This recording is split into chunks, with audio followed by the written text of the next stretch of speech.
Best ರಸಮ್ದು ಒಂದು recipe ತೋರಿಸ್ತಾ ಇದ್ದೀನಿ. ಇದು ತುಂಬ ಸುಲಭವಾಗಿ ಮಾಡ್ಕೋಬೋದು, ತುಂಬ ಟೇಸ್ಟಿಯಾಗಿರುತ್ತೆ. ಒಂದ್ಸಲ ಟ್ರೈ ಮಾಡಿ ನೋಡಿ. Welcome to my channel recipes of my kitchen.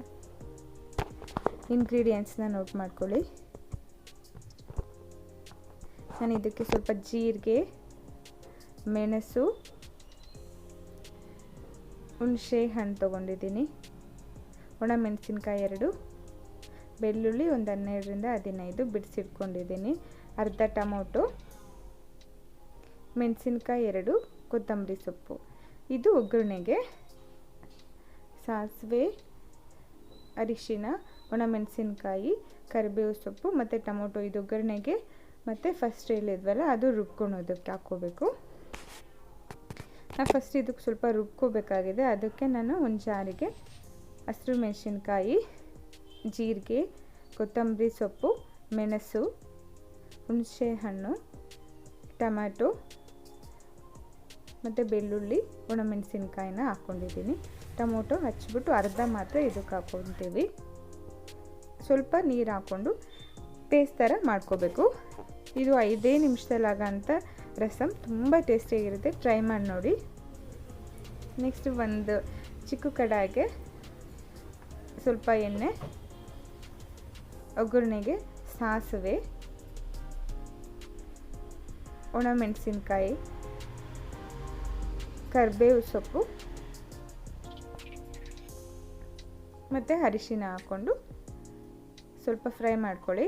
Next ಇದಕ್ಕೆ ರುಬ್ಕೊಂಡಿದ್ವಲ್ಲ ಮಸಾಲ, ಅದನ್ನು ಹಾಕಿ ಫ್ರೈ ಮಾಡ್ಕೊಳ್ಳಿ. 1 ನಿಮಿಷ ಫ್ರೈ ಮಾಡ್ಕೊಳ್ಳಿ.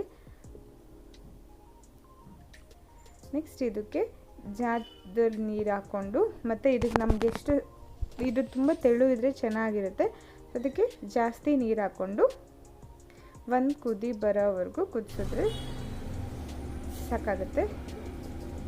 ನಾವು ಅರ್ಧ ಟೊಮೊಟೊ ಮಾತ್ರ ಎತ್ತಿಟ್ಕೊಂಡಿದ್ವಲ್ಲ ಅದನ್ನು ಇದಕ್ಕೆ ಹಾಕ್ಕೋಬೇಕು. ನೆಕ್ಸ್ಟು ರುಚಿಗೆ ತಕ್ಕಷ್ಟು ಉಪ್ಪು. ನಾನಿಲ್ಲಿ ಕಲ್ಲು ಉಪ್ಪು ಯೂಸ್ ಮಾಡಿದ್ದೀನಿ, ತುಂಬ ಚೆನ್ನಾಗಿ ಟೇಸ್ಟ್ ಬರುತ್ತೆ. ನೀಟಾಗಿ ಕುದಿಸ್ಕೋಬೇಕು. ಇದು ಕೆಮ್ಮು ನೆಗಡಿ ಇದ್ದವ್ರಿಗೆಲ್ಲ ಕೂಡ ತುಂಬ ಚೆನ್ನಾಗಿರುತ್ತೆ, ಹಾಗೆ ಕುಡಿಬೋದು ಕೂಡ.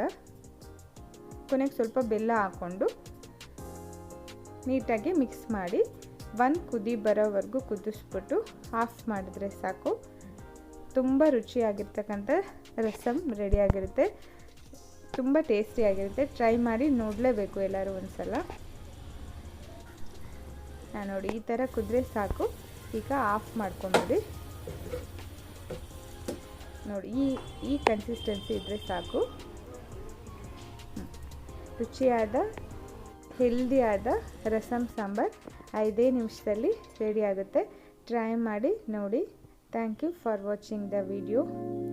Like, share, subscribe to my channel for simple and easy recipes. Thank you.